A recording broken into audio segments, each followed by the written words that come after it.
Students, आज मैं फिर से आई हूँ एक नया वीडियो लेके अपने ओम मनीषी चैनल पे। जैसा कि मैंने आपसे लास्ट टाइम प्रॉमिस किया था कि मैं आपको स्टेप बाय स्टेप हिस्ट्री के सारे चैप्टर्स उससे रिलेटेड नोट्स दूंगी जो आपको किसी न किसी कॉम्पिटिटिव एग्ज़ाम में काम आएंगे। तो लास्ट टाइम मैंने आपसे इंडिया के physical features of India discuss किए थे and today I am here with my next video जिसमें my content is some historical facts related to Vedic literature. तो स्टूडेंट्स, बिल्कुल टाइम वेस्ट किए बिना हम लोग स्टार्ट करते हैं, लेकिन उससे पहले मेरे चैनल ओम मनीषी को आप प्लीज़ लाइक करिए, सब्सक्राइब करिए। तो आज जो मेरा पहला क्वेश्चन है वो है सत्यमेव जयते नानृतम किस उपनिषद में मिलता है? वी फाइंड सत्यमेव जयते नानृतम इन विच उपनिषद? तो the answer is student Mundakopanishad. Next question है वैदिक साहित्य से आपका क्या तात्पर्य है? What do you mean by Vedic literature? तो आंसर इज चारों वेद, ऋग संहिता, सामवेद, यजुर्वेद एवं अथर्ववेद की संहिताएं अर्थात मंत्र खंड ही नहीं अपितु गद्य एवं दार्शनिक खंड अर्थात विभिन्न ब्राह्मण ग्रंथ, आरण्यक और उपनिषद साहित्य जो है वो सब इसमें आता है। Vedic literature means 4 Vedas, Rigveda, Samaveda, Yajurveda and Atharvaveda. Accepted all philosophical text as Brahman, Aranyaka and Upanishada is also included in this. मेरा तीसरा क्वेश्चन है हर वेद के अपने कितना ब्राह्मण साहित्य जो होता है वो कौन कौन सा है? सो द आंसर इज जैसे ऋग्वेद का ऐतरेय व कौशिकी ब्राह्मण है, यजुर्वेद के शतपथ ब्राह्मण, सामवेद का पंचविंश ब्राह्मण और अथर्ववेद का गोपद ब्राह्मण, जिसमें एग्रीकल्चर से रिलेटेड यानी कृषि संबंधित जो जानकारी है वो हमें ज़्यादातर शतपथ ब्राह्मण में मिलती है। नेक्स्ट जो क्वेश्चन है वो है आरण्यक साहित्य कौन कौन से हैं, किस वेद के कौन सा आरण्यक साहित्य है? सो मैं आपको बताती हूँ, ऋग्वेद का ऐतरेय आरण्यक है, यजुर्वेद का तैतरीय आरण्यक और बृहदारण्यक आरण्यक और सामवेद का छांदोग्य उपनिषद। फिफ्थ क्वेश्चन है स्टूडेंट्स कि यह संपूर्ण साहित्य केवल गद्य में ही नहीं अपितु पद्य मिश्रित भी है। This complete literature are available in गद्य एंड पद्य ऑल्सो। नंबर 6 क्वेश्चन है वैदिक शब्द सतीतर्य का क्या अर्थ है? एक ही गुरु के सानिध्य में शिक्षा ग्रहण करने वाले को सतीथर्य बोला जाता था। What do you mean by Vedic term satirthya? It means a disciple who take education near a teacher और अ गुरु। 7 क्वेश्चन है स्टूडेंट्स बहुचर्चित मनु प्रसंग, जल प्लावन और मत्स्य अवतार की कथा किस ब्राह्मण ग्रंथ में वर्णित है? Which Brahmana text covers a very famous historical episode of Manu flood and the story of Matsya Avatar? So the answer is students Shatapatha ब्राह्मण।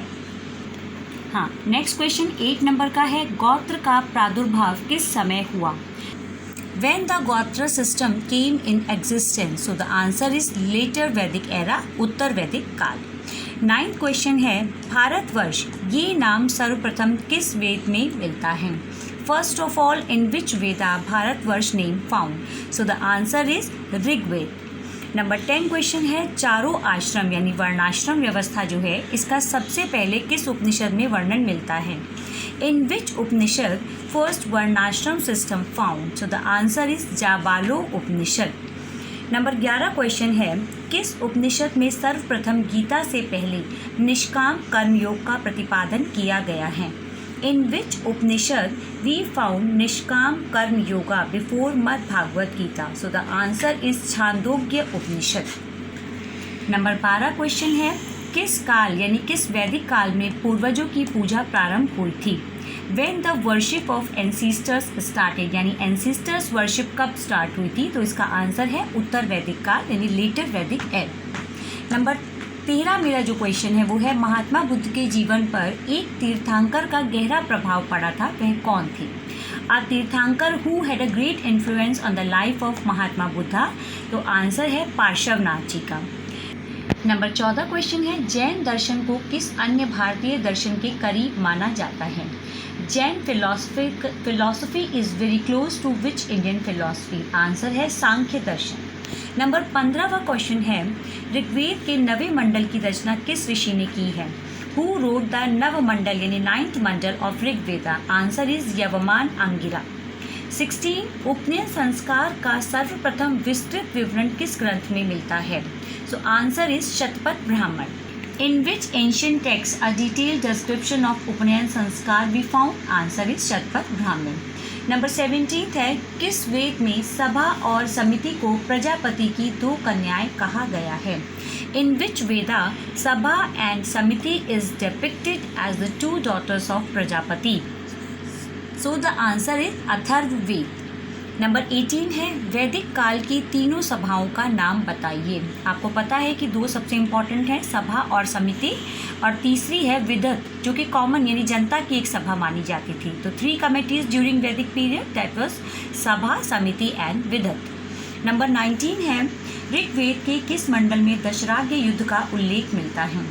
दशराग्य युद्ध, a very famous episode in Rigveda, is mentioned in which mandala यानी chapter of Rigveda? So the answer is सातवें मंडल में ये बहुत ही famous युद्ध है इतिहास का, जो कि शुरुआत में पहले युद्ध का एग्जाम्पल मिलता है, वो इसमें मेंशन है।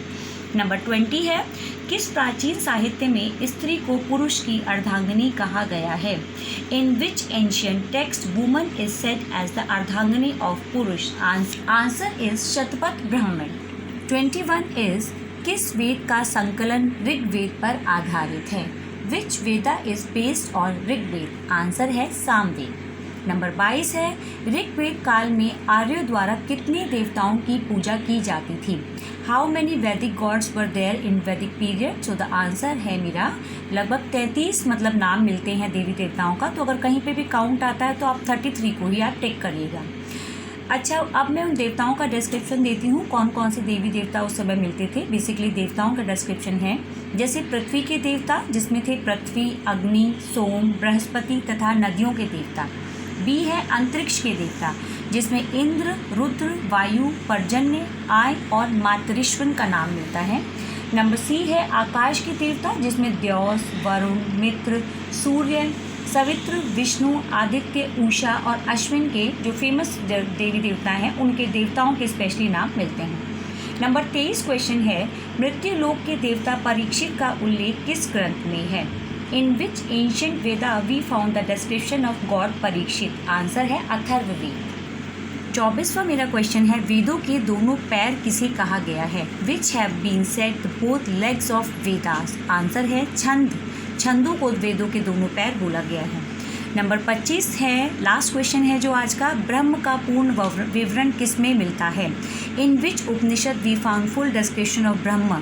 तो ब्रह्म की जो अवधारणा है वो हमें बृहदारण्यक के उपनिषद में पहली बार मिलती है, जिसमें संपूर्ण विवरण मिलता है। तो स्टूडेंट्स, आज के जो बहुत ही फ्रूटफुल मैंने क्वेश्चंस और आपको आंसर्स उनके बताए हैं, definitely this will help you and इनको रिपीटेशन में पढ़ते रहिए और मेरे सभी वीडियो को लाइक कीजिए, सब्सक्राइब करिए। ओम मनीषी पे जल्द ही मैं अवेलेबल होंगी with a new and fresh information for the competitive exam. So the bye and all the best. बस प्लीज़ क्लोज करने से पहले मेरे चैनल को सब्सक्राइब करना मत भूलिएगा।